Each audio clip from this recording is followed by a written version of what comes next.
Hi అండి, అందరికీ నమస్కారం.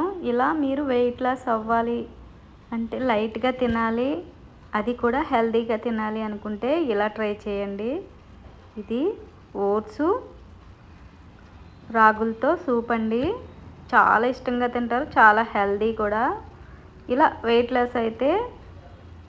లాస్ ట్రై చేస్తూ ఉంటారు కదా, అలాంటి వాళ్ళు ఇలా ట్రై చేయండి. రోజుకి ఒకటి కింద ఈ ఒక రోజు ఇది ట్రై చేయండి, చాలా బాగా ఉపయోగపడుతుంది. దాంతోపాటు పాలకూర ఆమ్లెట్ అనమాట. ఇప్పుడైతే మనం ఎలా చేయాలో చూద్దాం.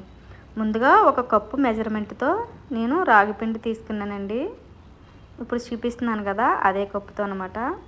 వేరే కప్పు ఇలా ఓట్స్ తీసుకోవాలి. ఈ ఓట్స్ మిక్స్డ్ ఓట్స్ అండి, నార్మల్ ఓట్స్ కూడా వాడచ్చు. ఇప్పుడైతే అల్లం, కరివేపాకు, పచ్చిమిర్చి, కొత్తిమీర, ఉల్లిపాయలు కొద్దిగా కొంచెం సన్నగా కట్ చేసి పెట్టుకోవాలండి. ఇప్పుడైతే ఇందులో వాటర్ పోసుకోవాలి. రాగి పిండిలో రెండు కప్పులు వాటర్ పోసుకోవాలి.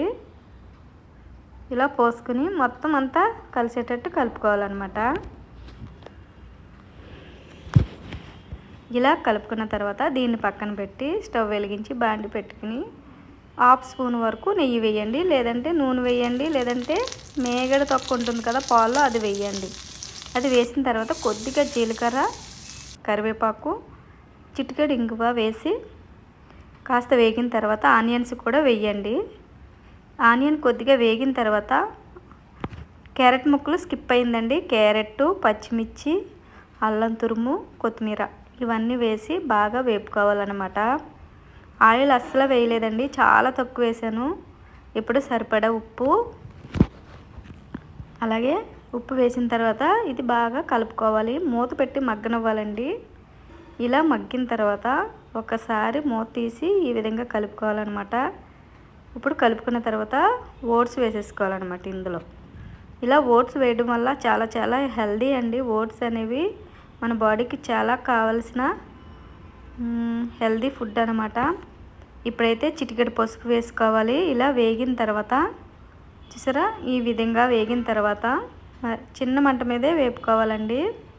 ఇప్పుడైతే దీంట్లో 5 కప్పులు వాటర్ పోసుకోవాలన్నమాట మెజర్మెంటు. నేను ఏ కప్పుతో పిండి తీసుకున్నానో ఆ కప్పుతో 5 కప్పులు వేసానండి వాటరు. ఒకవేళ ఉప్పు చెక్ చేసుకుంటే సరిపోకపోతే ఉప్పు వేయండి. ఇప్పుడు కొద్దిగా పొంగు వస్తుంది అనిపించుకొని రాగిపిండి వేసేయండి. అలాగే గిన్నె కడిగిన వాటర్ కూడా వేయండి.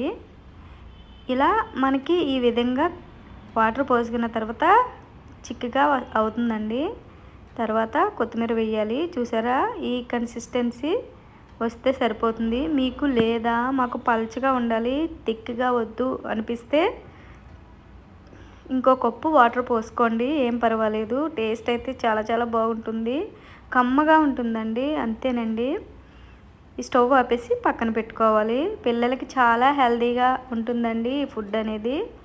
మీకు దీంట్లోకి కాంబినేషను వేరే కావాలి అనుకుంటే ఇలా రెండు గుడ్లు పగలగొట్టి ఒక బౌల్లో ఇందులో సన్నగా కట్ చేసి పెట్టుకున్న పాలకూర, ఉల్లిపాయలు, పచ్చిమిర్చి, కొత్తిమీర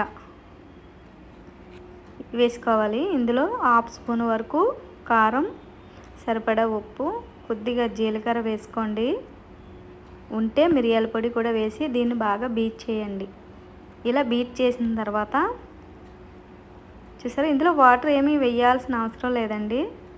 ఇలా బీట్ చేసి బాగా బీట్ చేయడం వల్ల అట్టు అనేది పొంగుతూ వస్తుందండి.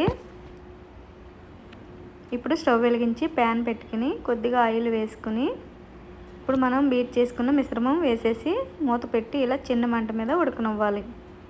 ఇప్పుడు దీన్ని టర్న్ చేసుకుని పక్కకి తీసి పెట్టుకోవాలి. అంతేనండి. నచ్చితే లైక్ చేయండి, తప్పకుండా ట్రై చేయండి. Thanks for